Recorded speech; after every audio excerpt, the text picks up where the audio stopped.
অযোধ্যাৰ প্ৰজা আসেনে সন্তোষেৰে কৰিছেনে জীৱন অতিবাহিত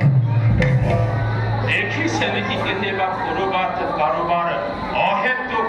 দুখ কিম্বা অমঙ্গল শুনিছে নেকি কেতিয়াবা কাৰোবাৰ হৃদয়ৰ কৰুণ বিননি মহারাজ আপনার শাসনের অযোধ্যার নিবাসী সকল প্রজাই সন্তোষের করেছে চতুর্দিকে মহারাজর তপস্যা দৈনিকেই প্রতিফলিত অসূয়া হিংসা আদির ভাব কদাচিত প্রকাশ পোৱা নাই মহাৰাজ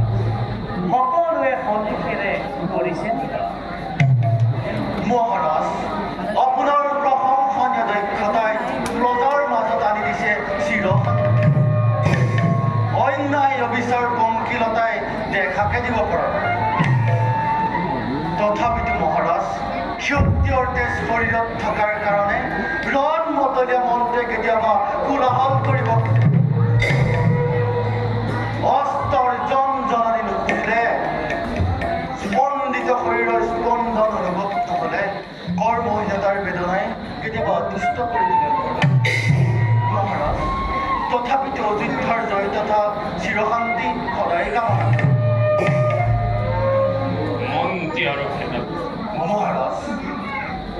ৰাজ্যৰ সমস্ত দিশে সুচাৰুৰূপে পালন হৈছে যে ক্ষণে ক্ষণে মনে মোৰে এটা চিন্তাই আগুৰি ধৰিছে ৰাজ্যৰ প্ৰজাৰ মংগলৰ চিন্তা এই জীৱনৰ মৃত্যু অনিবাৰ্য নহয় স্বৰ্গগামী হৈ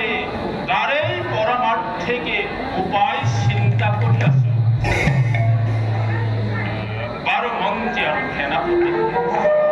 এই বিষয়ে পৰৱৰ্তী সময়তে কৰিম পৰ্যালোচনা